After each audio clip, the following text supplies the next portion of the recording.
Is that I'm a DC native, born and raised Ward 5. And so I'm glad to be a part of this conversation and also a graduate of public schools. And so this is a very important conversation. I just want to ground it a little bit.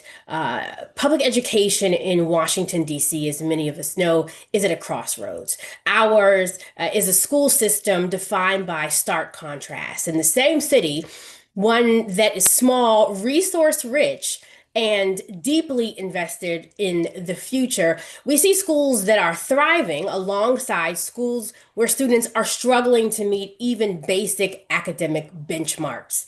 When you ask DC parents how they feel about our schools, the answer often depends on where they live, what resources they have access to. And that really is reflected in the data that we'll talk about tonight. In Ward 3, where the median household income is about $141,000, students in many elementary schools are meeting math benchmarks. But then when you go down to Ward 7 and 8, where the median household income is closer to $50,000, the picture looks very different. At some schools, more than half of students are failing math. Literacy tells a similarly troubling story. Across DC public schools, 72% of students fail CAPE, the standardized assessment for grades 3 through 8. These are not isolated numbers. They point to a system-wide issue, and they're raising an urgent question, which is why does a child's zip code still play such a powerful role in determining the quality of their education in the nation's capital? DC schools have been under mayoral control for nearly 2 decades since the administration of Mayor Adrian Fenty. And we are here to ask hard, necessary questions about accountability, about governance, and outcomes, because education does not exist in a vacuum. Student achievement is directly tied to public safety, to workforce readiness, to economic opportunity, and the overall health of our city. If our education system is failing large numbers of children, then the entire district feels the impact. That's why tonight's town hall matters. This conversation is for parents, it's for educators, policymakers, and residents who care deeply about where DC schools are now and where they need to go next. It's about understanding how we got here, listening to those closest to the system, and identifying what must change so that every child in DC, regardless of ward or income, has access to a high qualified public education. Tonight, we're joined by a panel of advocates, educators, parents, and leaders who bring lived experience, professional expertise, and a commitment to equity. Together, we'll talk honestly about what's working and what's not, and what it will take to move us forward. Before we begin, I want you to know that there is a section where you can put your comments or questions. And I'd also like to say, if you are a graduate of DC Public Schools, shout out what school you went to or where your child is. Let's make this conversation tonight as interactive as possible. Let's begin. I would like to introduce my distinguished panel, starting with Yada O. Ford. She's a civil rights attorney and 2026 DC mayoral candidate. My next guest, please welcome Dr. LaJoy Johnson. Uh, she is a DC State Board of Education representative and of Representative Ward 8. Please also welcome Linda Kropp. Many of you all know the name. She's a former DC Council Chair and former DC Student Board member. We're also being joined by Rashonda Hiley Thomas, Executive Director of Advocates for Justice and Education. Later, we'll be joined by Rockman Branch, who is the CEO of East River Family Strengthening Collaborative and former principal of Ballou High School. Shout out to Ballou. Thank you all for joining me on this evening. My first question is in 2007, DC Council passed the Public Education Reform Amendment Act, which, among other things, ended the elected DC school board's control of the DCPS established a chancellor as the head. and gave the mayor's office direct oversight and control of DCPC. Ms. Kropp, I want to start with you because you served on the school board prior to the takeover as far back as the 1980s. What were the challenges that you saw facing parents and students and in DC public schools back then? Well, let me first say good evening to everyone, and it's a pleasure being here with those who care about one of the most important issues going, the education of our children. You know, in order to know where you're going, you need to have an idea of where you've been. And you need to know a little bit about the history of the school board. When you look at modern District of Columbia, the school board was actually the only position that was actually elected by the citizens of the District of Columbia. Pre home rule, school board elections were the first. City council elections and mayor elections followed 6 years after the school board elections. Many of the earlier school board members left the school board and went straight over into the city council when, in fact, the city council was open. Now, having said that, what are the issues that were facing the school system back in that time? Obviously, it was test scores. There were many concerns as to the level of the scores for our students. The class size. Many people felt that the class size, there was a nexus between the size of the class, the pupil teacher ratio, and the success of schools.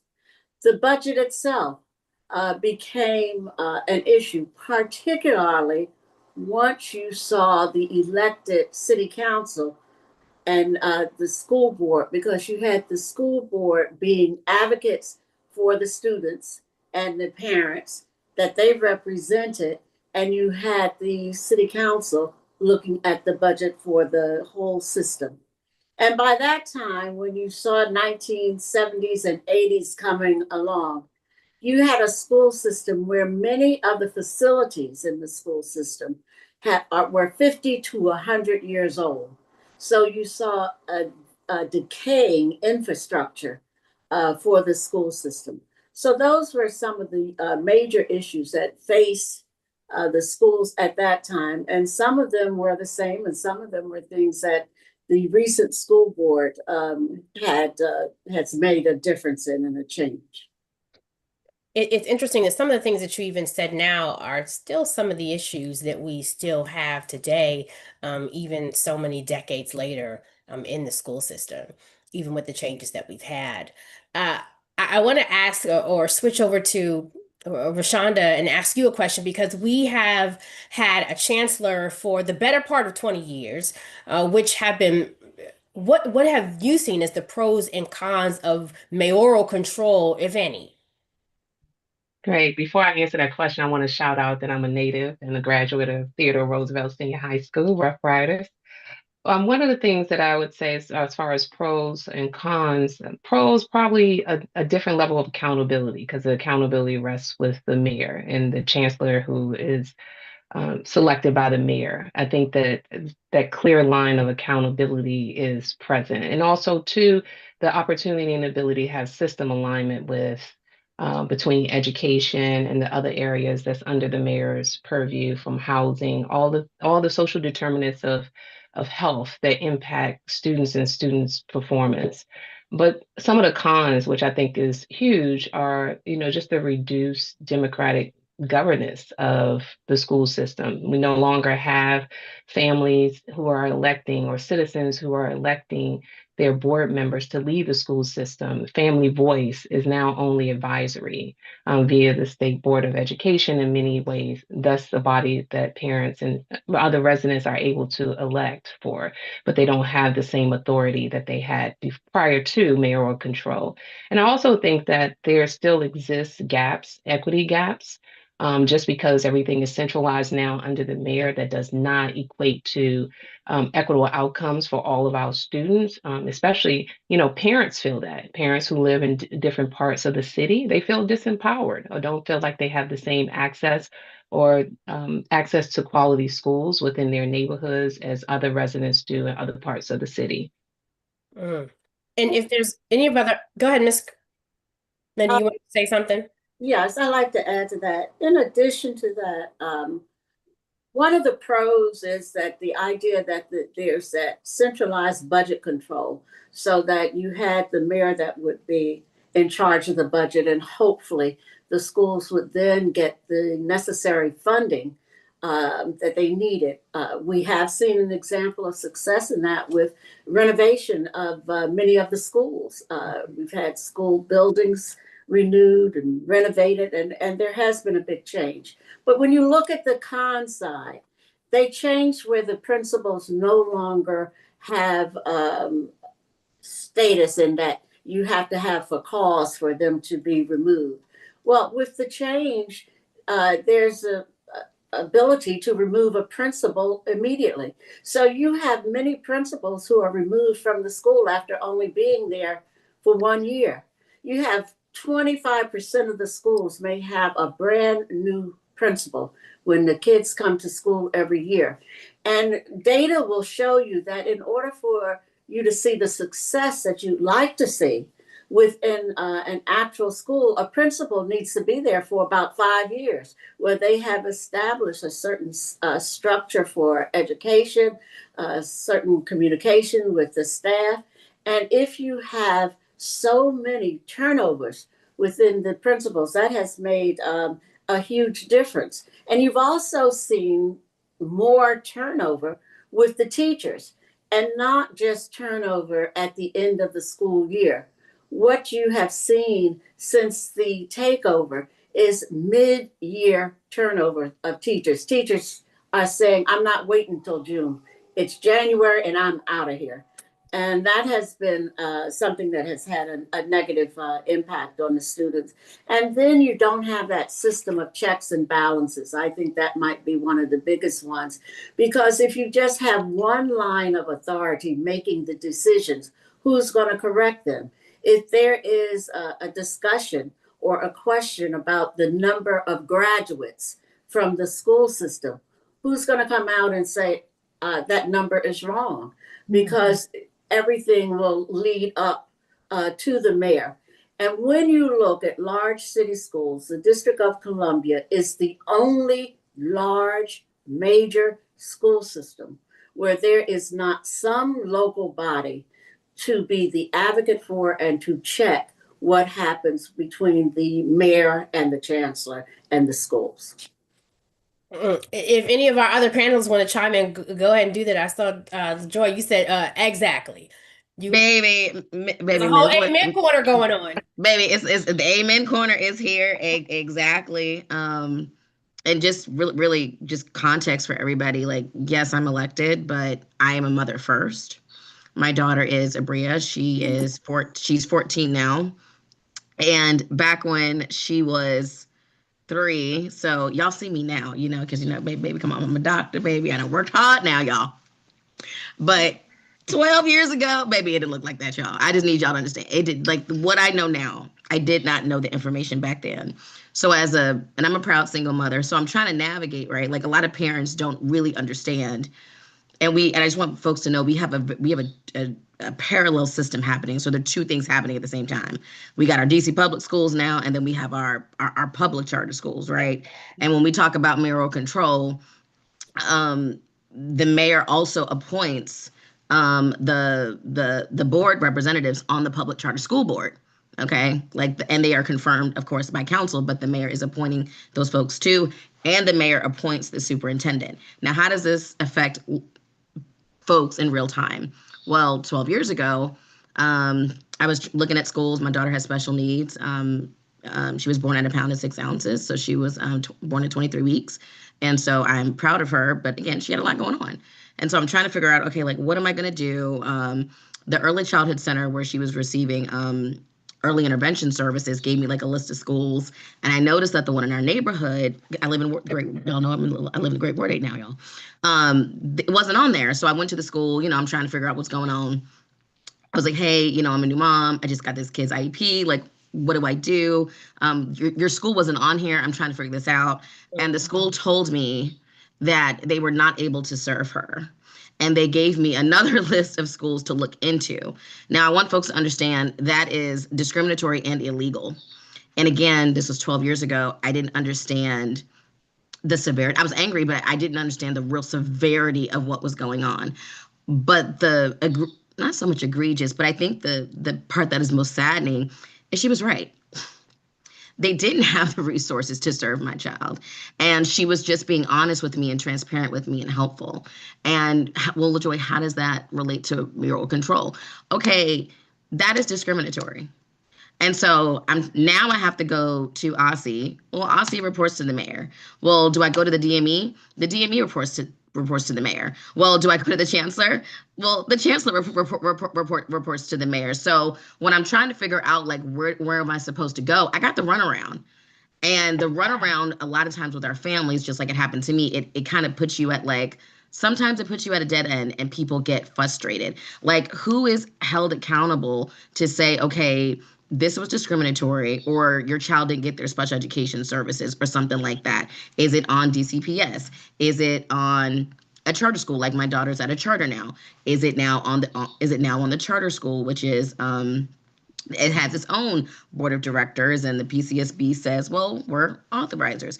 Okay, well, you're authorizing the school and they have to follow federal law. So are you in charge? You know what I mean? So it's this system that has a lot going on, but the folks that are put in positions of leadership are still all appointed by the mayor. And so what are we supposed to tell families when they're trying to get accountability and when something goes wrong? I think that's why tonight is so important, because we're going to get into, as a parent, how can you be a better advocate? How do you know where resources are? But I want to ask you, Yada, if mayoral control changes, I want to ask you this, and also Rahman, what should replace it? Oh, that is a good question. I don't know that an abrupt transition would be good for, the equilibrium in our schools. But one of the things that I've spent a lot of time thinking about this since I started litigating within DCPS and representing parents and families, because like LaJoy mentioned, the frustration of parents builds up because they can't get answers anywhere in the system, especially if their children are really vulnerable, like special needs. Yeah. I would, as a practical matter, think that that education should be a standalone committee again within the council. That there is a council member that's in charge of that. So that would be kind of from a governance perspective. Then I think that the school board, I think we need to reimagine how the power that they have, because right now it seems as if they're impotent and they know that, and there's a lot of concern about making changes because of the White House and this and that. But so you have elected officials that feel handcuffed. And that, I think that's problematic, because I think it cuts against the democracy of having an elected official in the first place. So wanting to create some liberation around what our state board representatives do. And then I think from a foundational point of view, I think about instruction, because when you cited the test scores in the beginning, DCPS doesn't publish that. So back in the day, there was we had Minor College and we had Washington Teachers College. I would like to see those institutions reestablished, whether at the University of District of Columbia. So we really need a teachers college to produce homegrown teachers who are skilled at instruction. Those are some of the practical changes that I would make if I were mayor. I just want to just give a number too when we talk about children who just have special needs. Approximately 17 to 18% of students in DC public schools and charter schools identify as having disabilities that require some type of form of special education, and that percentage point is 4% higher than the national average. Rahman, can I have you also chime in on that same question? If mayoral control changes, what replaces it? So good evening, everybody. I guess I'm in an odd spot. I'm not sure that mayoral control of schools is a problem. And I say that as a school leader who led during the time of mayoral control, and recognizing what the liberties were for me as an educator to do what was needed for children and families.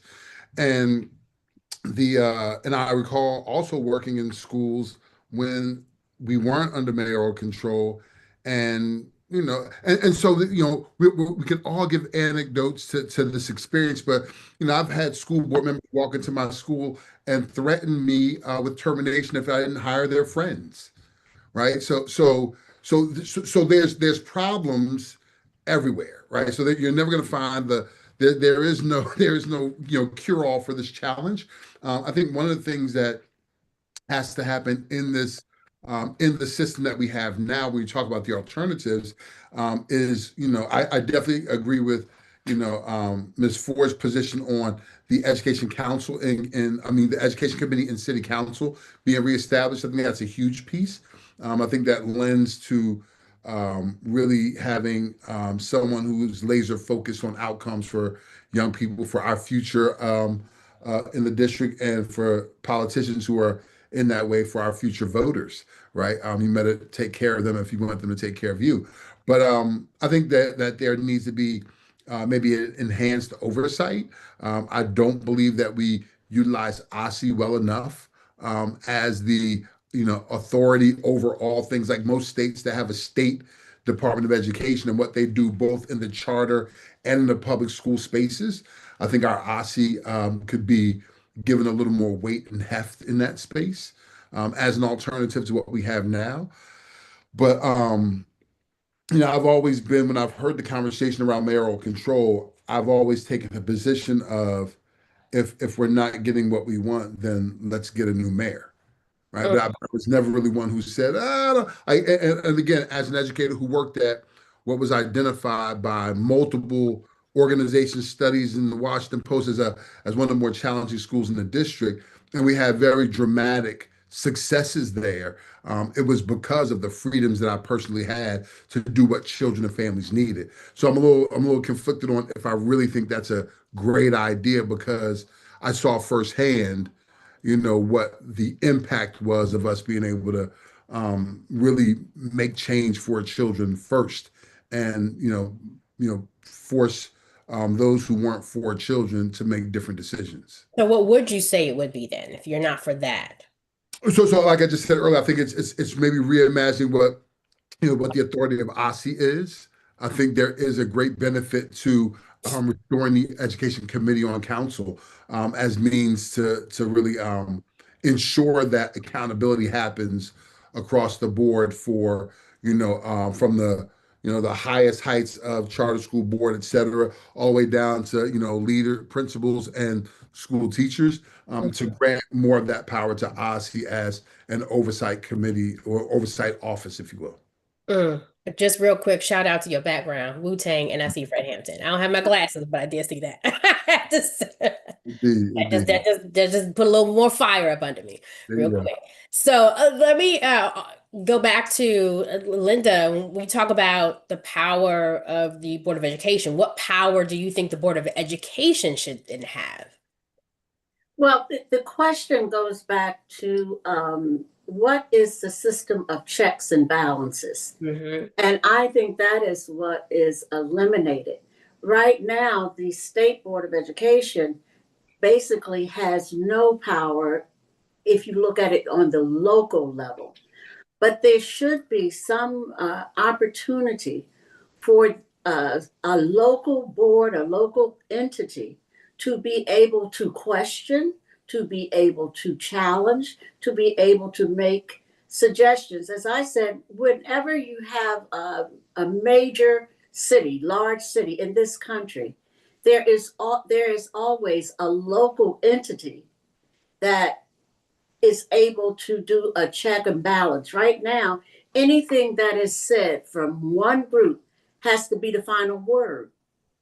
The State Board of Education, they aren't even thought of as someone who is responsible for giving any kind of cogent information. And I think for the school system, you need to have someone who can check it, who can question it. And that's something that could be tweaked without really even changing the mayoral control, if that's where most people want. Just look at what most major cities in the country do. And they have, if they have a mayor and chancellor type of structure, they also have some local entity that makes a challenge, that can check it and make suggestions. Mrs. Joy, I want to ask you the same thing. Then what do you feel like when we talk about the power of the Board of Education that they should have? Yeah, so like one of the things that we just did was we sent legislation over to council. It's called the State Board of Education Expanded Authority Act, and it's just a couple of tweaks. Like first things first, y'all know how ANC's advisory neighborhood commissioners, like when they pass a resolution, their resolution is considered as a great weight. We don't even have that. Hmm. And we're just talking about, like just like bare minimum things. Like if we're trying to request data, if we're trying to like special education, for example, like, okay, how well are folks doing like in special education when it comes to, let's just say we do like a checkpoint, like in the middle of the year. You know what I mean? Like we don't have the authority to do those things. And again, for the audience, we are talking about, we got a parallel system happening. We got DC public schools, and then we have DC public charter schools, and DC public charter schools, they each are their own LEA. And as we're having this conversation tonight, I feel like we have to just kind of like really call it out. We're talking about I feel like some operational issues versus governance issues, right? We're talking about, okay, we needed to fix operations because things weren't working. So who's responsible? Who's responsible for that? And then we're talking about, okay, checks and balances. Again, who's responsible for that? And this may not be a popular opinion, but sometimes I feel like I wish OSSE was separate from everybody. Hear me out. To be able to do the things that they need to do, to have the independent to be like, don't play with me. If you are sitting up here not doing what you're supposed to be doing, you are in trouble, and there are consequences for that. And even if it's not to us as a state board, because there's one argument to say, well, OSSE should answer to the state board, right? But then folks will say, well, that's still politics, you know what I mean? Even if it's, let's say we pass a resolution, say, you know what, we would like to be able to choose the superintendent, even if we don't pick, at least give us the ability to say, we're working with this person, let our voices be heard, right? But the superintendent and OSSE really, they need to be able, as the state education agency, to hold schools accountable for federal and local laws. Who's doing that? Like, you know what I mean? And again, I only say this to raise up our families who are navigating a very complicated system. And it is complicated. Like if we literally like pulled up the educational landscape map, it's hard to explain to parents. And then they go, this is hard for me to understand. But then you just told me in the same breath that everybody is answering to the same person. I'm confused. And I know, like, Rashonda, I'm looking at you because, like, I know I was about to raise my hand. No, I was gonna say, I'm not the moderator, but come on, I'm gonna tell you. I was gonna come to you for the next question, but go ahead, Rashonda. I was gonna say, LaJoy makes a valid point about the OSSE, and it's like OSSE does, by law, have the obligation to monitor and ensure compliance, particularly with the Individuals with Disabilities Education Act. The challenge, I think, too, is just OSSE is still relatively a baby that was formed in 2007, still trying to find its wings to fly and assert the authority that they have. I don't think there's any school here that particularly fears OSSE. If they know OSSE is coming in to monitor or to check, and I understand the need, and I've always said, I just wish OSSE understood the authority and the power that it has and utilize that. To bring about real change. Not that they do not investigate complaints, issue corrective action plans, but the challenge with issuing of corrective action plans from a complaint that a parent files is that the parent is left out of the loop of that. We don't know, or the parents don't know, what is the outcome? Is the school doing what it's required to do under the corrective action? So there are other pieces there that I think can be strengthened that will provide transparency for families to understand that OSSE is doing what it's legally charged to do under the law, and for them to do it and to hold them accountable to doing that. We have some questions that are coming in. I'm going to weave in and out of this conversation. And interestingly enough, a lot of the questions that we're having comment in or comments are about how do I advocate for my child? What is it that I can do? Many of us know a lot of the situations, you feel the struggle, but the advocacy part, you do not know how to do. One question is there anything, and I'll open this up to our panel before we go to the next session. Is there anything as residents can do to take back control from the mayor's office? This comes from Rashida in Northeast DC. I would just suggest that even before folks look at going that far initially, it's been 20 years since this new structure has taken place. It seems as if one of the things that ought to happen is that there should be some type of review or evaluation of this new structure to see exactly what the pros and cons were, what was the intent of this new structure. Is it meeting that intent and the needs of the students? And perhaps there could be an impartial panel that just takes a look at the school system and look at this new structure as compared to the old structure and compare it with some of the other places that are doing the same thing, just to see if this meets the needs of the District of Columbia. And I think that will help to get to where the parents are and this question is coming from. Because one of the things, if you look at the structure, you could say, well, is there an opportunity for parents to have input? If not, then what would the recommendation be as we look at it for parents to have input? It used to be with the school board who had meetings a couple of times a month or every week with committees where parents would go and testify. Well, that's not available now. So then if that is one of the concerns that parents have now, if we look at the review of this new structure, what opportunities are there for parents to have input? We have about 20 minutes left in this Zoom seminar, and it's going great. So I want to make sure we get to everything. I want to move on to classroom reality and instruction. I talked about literacy rates in the introduction, but what do classrooms need right now to improve on that learning? And Rahman, I'll go to you for this. So, full transparency, it's been a decade since I've been in schools, but having children myself and supporting leaders now, I agree with something that was said earlier, which is really developing the skill set of the teachers who are going in front of our children, developing pathways for them to get the kind of instruction that's necessary to give really engaging, enthusiastic and entertaining lessons to our young people. Ensuring that when young folks are moving through our schools, that we really take a high level focus on what skills are developed when it comes specifically to reading and mathematics. I think when you give kids a really strong base, that they get stronger in other spaces, and we haven't really done that. There is a real issue with you know a lot of the privatization that has gone on in education in the district. Lots of organizations and nonprofits and the like who are now getting a lot of money off the backs of Black and brown children. And you can't point to any data that shows a dramatic result or increase because of it. So really look at the newfangled approaches that come from your Harvard Business Reviews, et cetera, and really examine the kind of success they've had for our children. Stop taking, small anecdotal positions on one or two stories and really look across the board what it's done.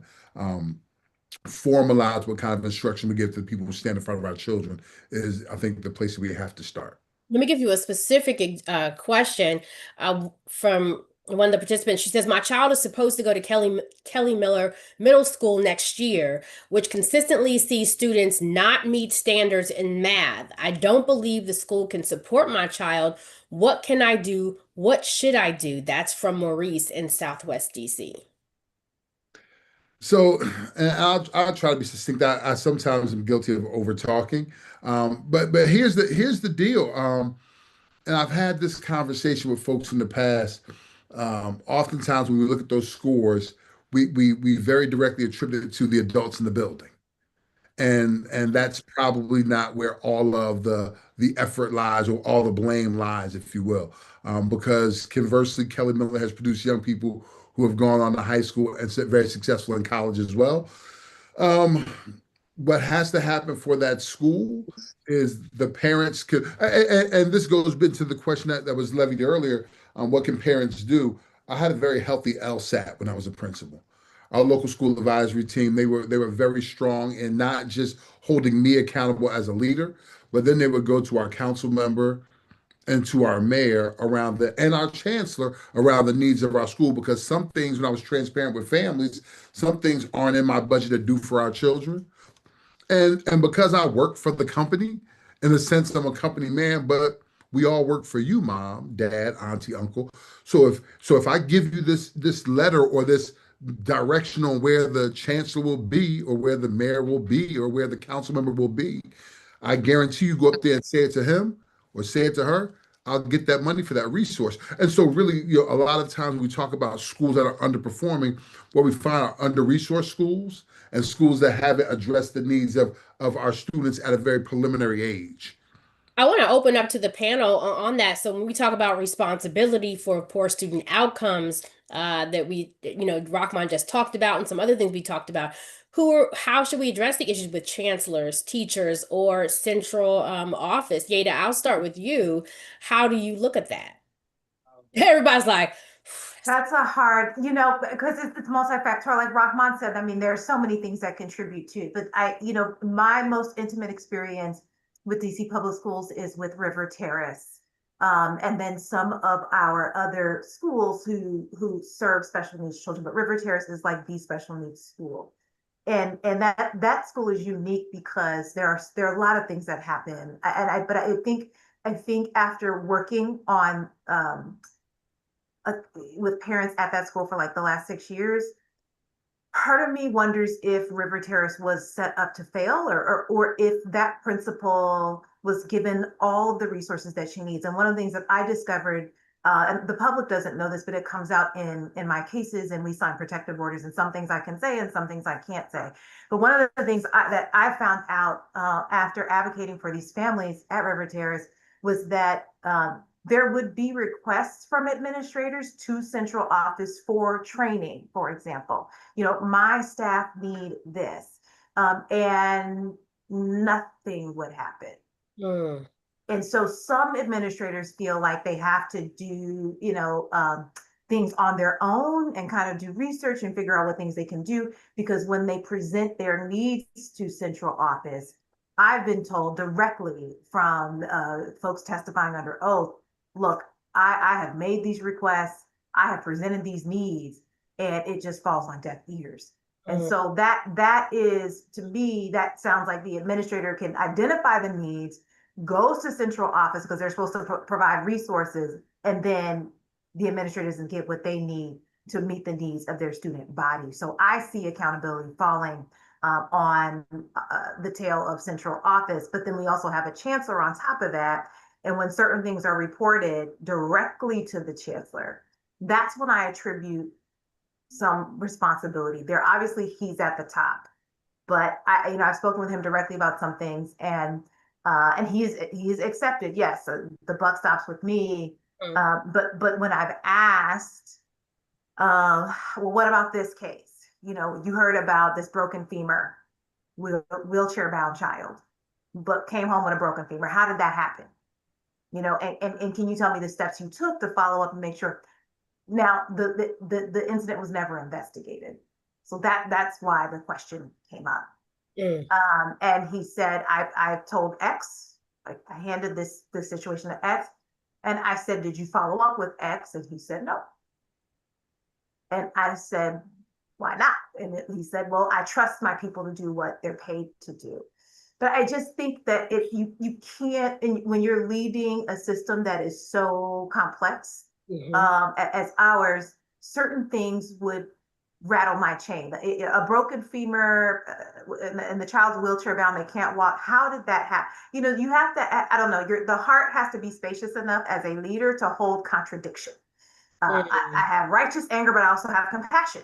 You know, yes, I'm a leader and I can't pay attention to every little thing, but there's some things that I want to make sure that we focused on here. And is this a symptom of something bigger? So to be a leader, I think a good one, your heart has to be big enough to deal and navigate with these complexities and these challenges. And that's something I haven't seen, at least in my work with the chancellor and then with Central.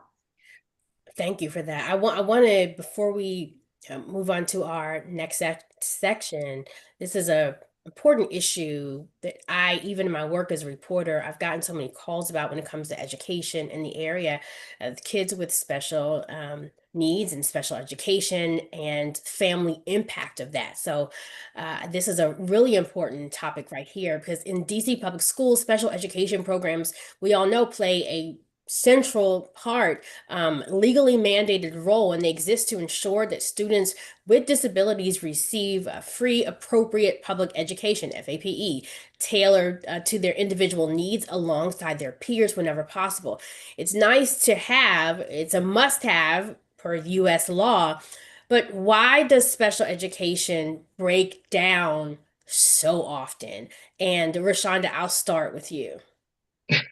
There's so many factors that are involved in that. And I think some of them have been touched on here tonight. And I think part of it is it is a struggle for some schools to meet the needs of students with disabilities, especially if you're talking about, we have in DC our traditional public school, DC Public School, which is the largest local educational agency, our LEA. And then we have 65 plus individual charter local educational agencies. And so if you have a small LEA charter who also has an obligation and a mandate to provide that FAPE, the free appropriate public education, compared to a DCPS, there's an imbalance that is there, as far as the resources that are available that are there. And oftentimes that's what we see, a breakdown, an inability of certain schools to be able to provide students with disabilities with the full continuum of services in order to meet their needs. And that is a challenge. And that is an area where the school system needs to figure out how to fix it. Now that we have all of these charter schools, these individual LEAs, and don't get me wrong, there's still problems even within DCPS, even though it's the largest LEA. But it could be attributed to, qualified teachers, supported teachers, having the training, and not just special educators.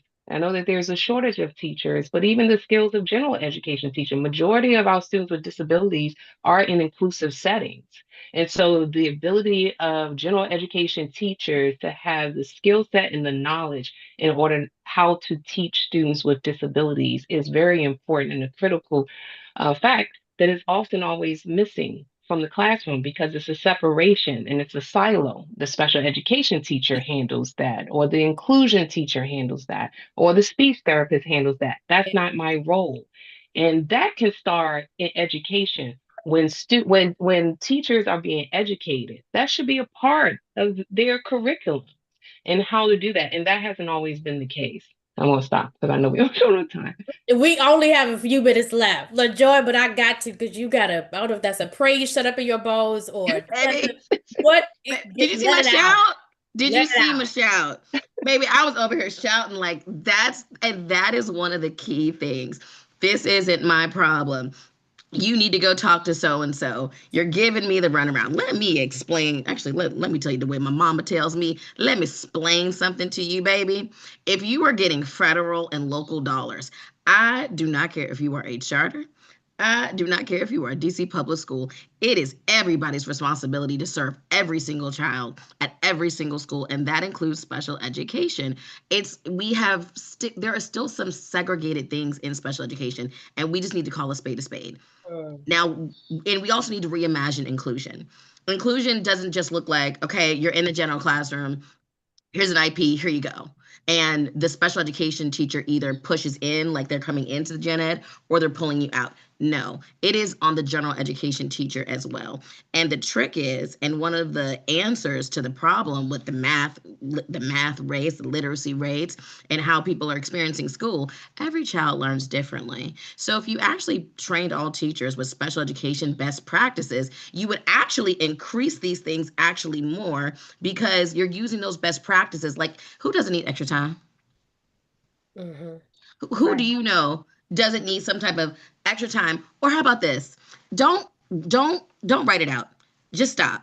Tell me, explain to me verbally what this is. You don't have to have an IEP to do some of the, and these are just like really simple examples of just best practices that we can do with some of our students.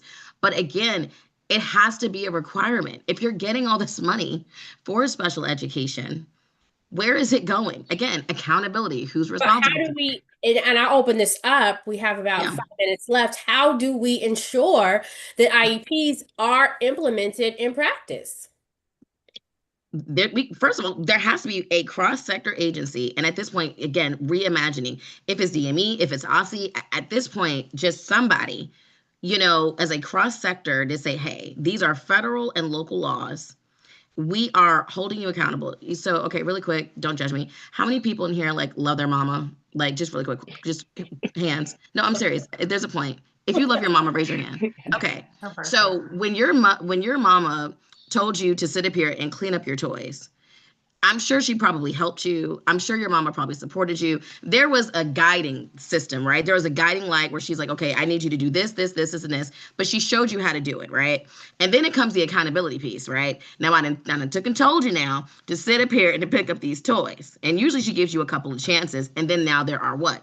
Consequences. Why can't we have that same model with the schools? Baby, I am here to support you. I am here to guide you. I am here to hold your hand. But I am also here. There are consequences for not doing what you were supposed to do. Whose responsibility is it? And I think, again, we need to reimagine what that looks like.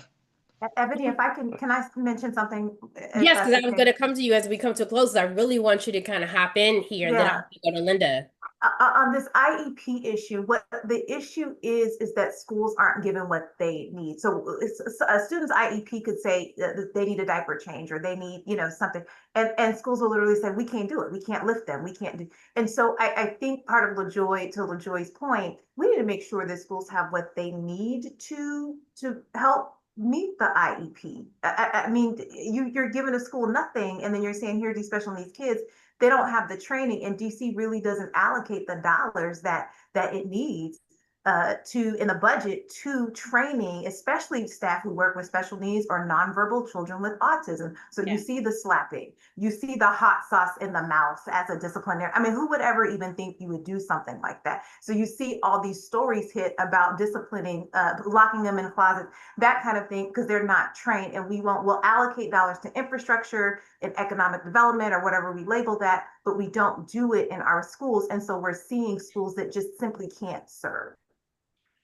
Ooh, wow. I'm as we come to a close, I'm gonna put this question that came in along with the question I was gonna ask, and it goes back to advocating. It says, I graduated from DCPS 10 years ago. Thank God my parents advocate for me when school administrators did not care or were too busy. Is there an entity within the school system that can address issues parents and students are facing when they're when these systems are failing them?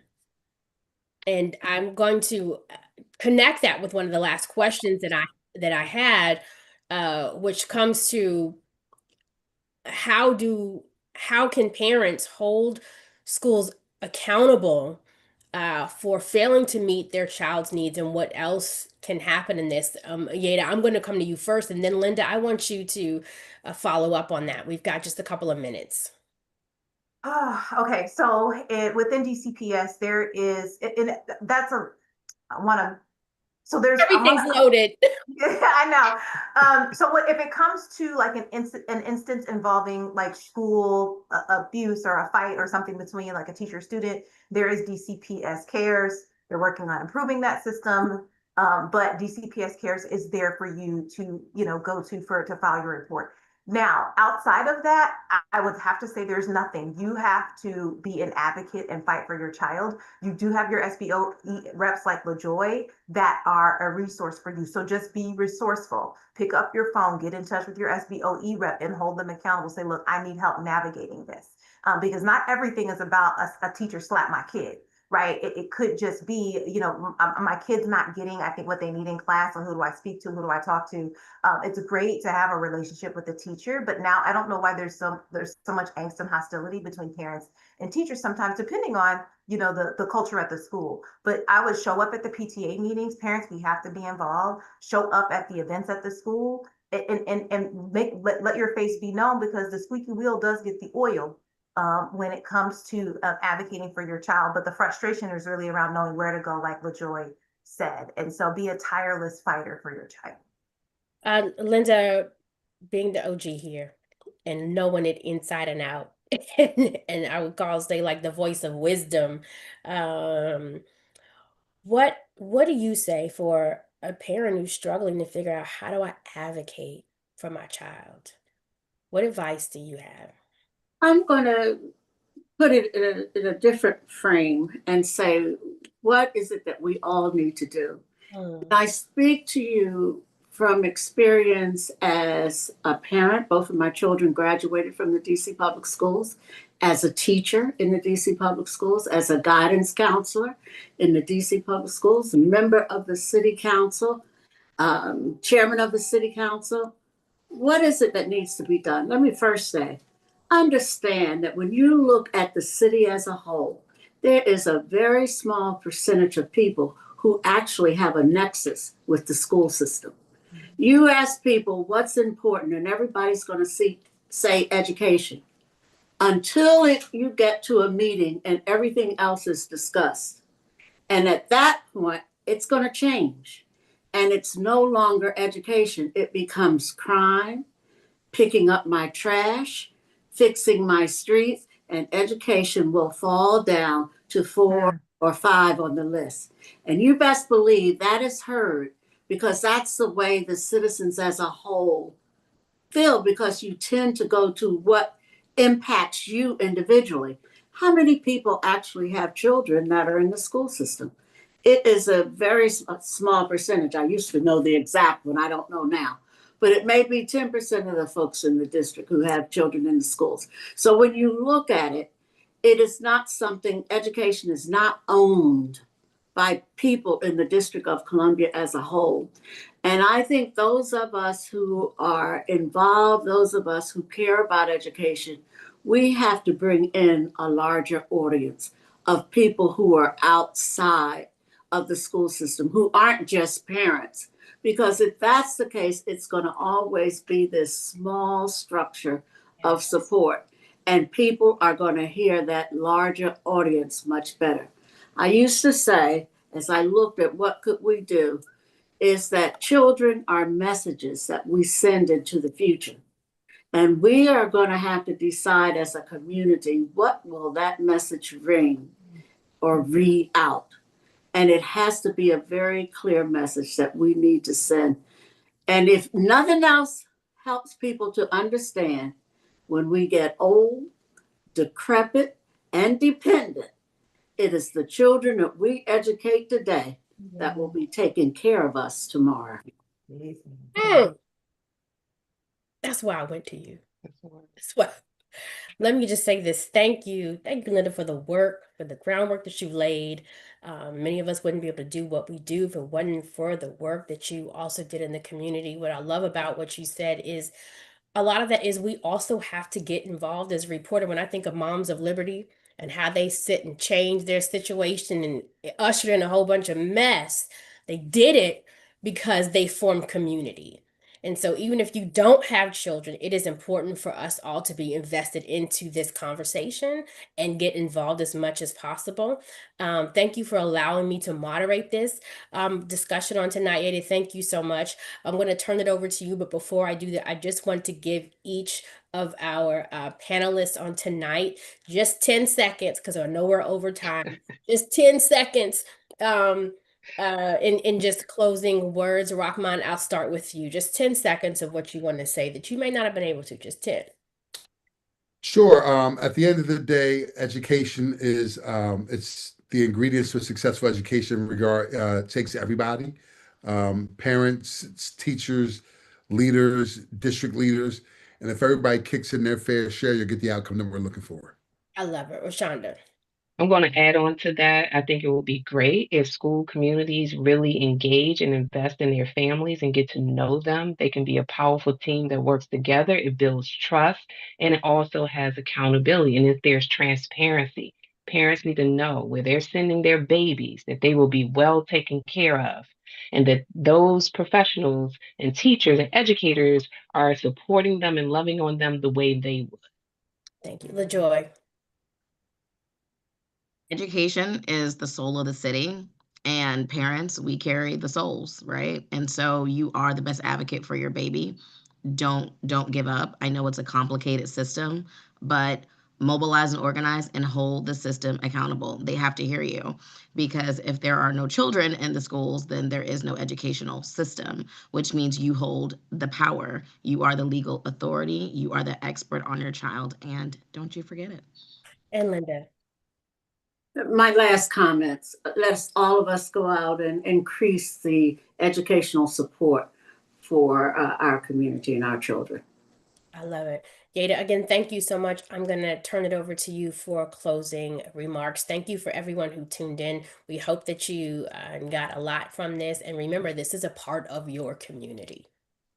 Yeah, thank you all. So I feel like there needs to be a part 2 to this conversation, a lot on problem solving. But I just want to say I take something that our former chairwoman of the council said as a charge, and that is, how can we move education back to the top of the agenda in the District of Columbia so that it's important to everyone, even those that don't have children. I take that quite personally as a charge as to how we can raise the awareness around the importance of education. We have a 40% adult illiteracy rate in our city right now. In 2020, it was just at like 32 or 33. So I feel like it's growing faster in a shorter period of time. So we need to really raise this issue to a level of awareness that everybody in the district embraces education as something that's worth spending money on.